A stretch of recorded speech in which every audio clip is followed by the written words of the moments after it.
নমস্কার বন্ধুরা, আলপনা সিম্পল লাইফে তোমাদের স্বাগত। আবারও ফিরে এসেছি কিন্তু আরও একটা অসাধারণ রেসিপি নিয়ে। আজকের রেসিপি কাঁচা আমের জেলি। খুবই সুস্বাদু একটা রেসিপি তোমাদের সাথে শেয়ার করব।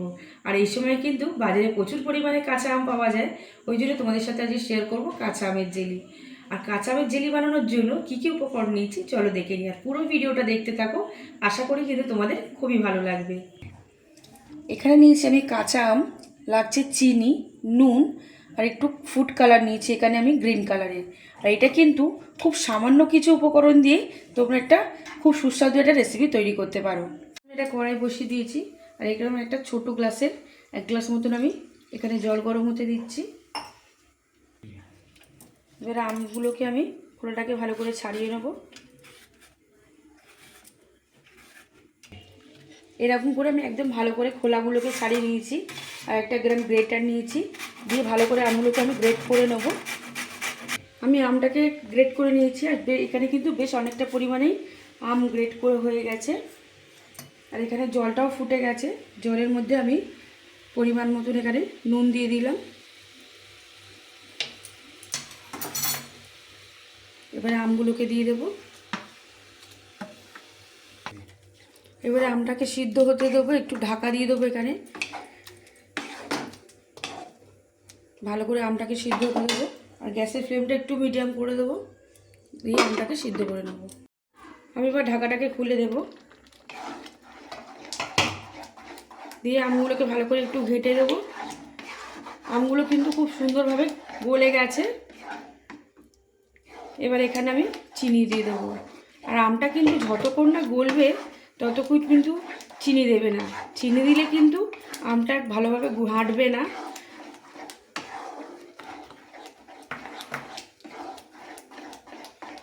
আর এখানে কিন্তু আমি 400 গ্রাম মতন চিনি দিয়েছি, যেহেতু আমটা প্রচুর পরিমাণে টক, ওই জন্য এখানে 400 গ্রাম পর্যন্ত চিনি দিয়েছি।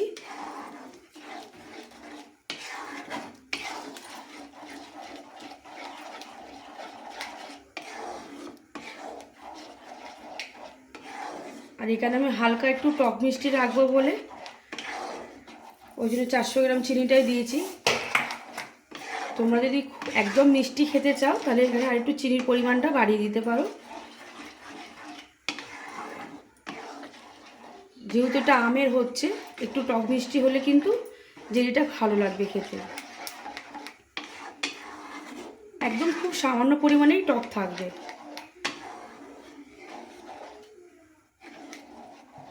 চিনিটা দিতে কিন্তু একদম পাতলা হয়ে গেছে আমটা, এতে কোনো ভয়ের কিছু নেই। এটা কিন্তু ফুটলে কিন্তু খুব গাঢ় হয়ে যাবে।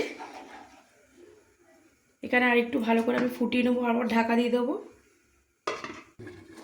আবার ঢাকাটাকে আমি খুলে দেবো এখানটা, দিয়ে আবার একটু ভালো করে নেড়ে দেবো। যেহেতু চিনি দিয়েছি, নাহলে সাইড কিন্তু একটু একটু লেগে যেতে পারে, ওই জন্য এখানে ভালো করে আমি কিন্তু আমটাকে নাড়তে থাকবো। আস্তে আস্তে কিন্তু এটা একদম ঘন হয়ে যাবে। এবার এখানে আমি খুব সামান্য পরিমাণে ফুড কালার দেবো। এখানে 1 থেকে 2 ড্রপ মতন আমি ফুড কালার দিয়ে দিচ্ছি।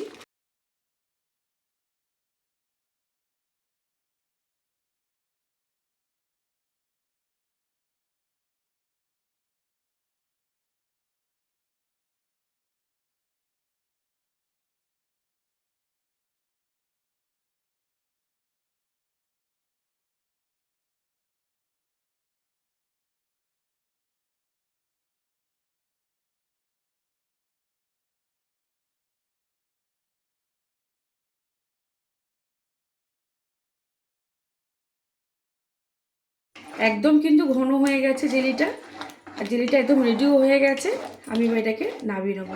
আর কতটা পরিমাণে ঘন হয়েছে আশা করি তোমরা দেখলেই বুঝতে পারছো কতটা পরিমাণে কিন্তু ঘন হয়েছে। এটা আমি একদম ঠান্ডাও করে নিয়েছি, কতটা পরিমাণে ঘন হয়েছে তোমরা দেখতে পাচ্ছ। আর এরকম একটা আমি কাঁচের জার নিয়ে নিয়েছি। আর এরকম একটা জেলি কিন্তু কাঁচের জারে রাখলে কিন্তু অনেক দিন ভালো থাকবে। এবার আস্তে আস্তে আমি জেলিগুলো এরকম জারের মধ্যে একটা ভরে নেব।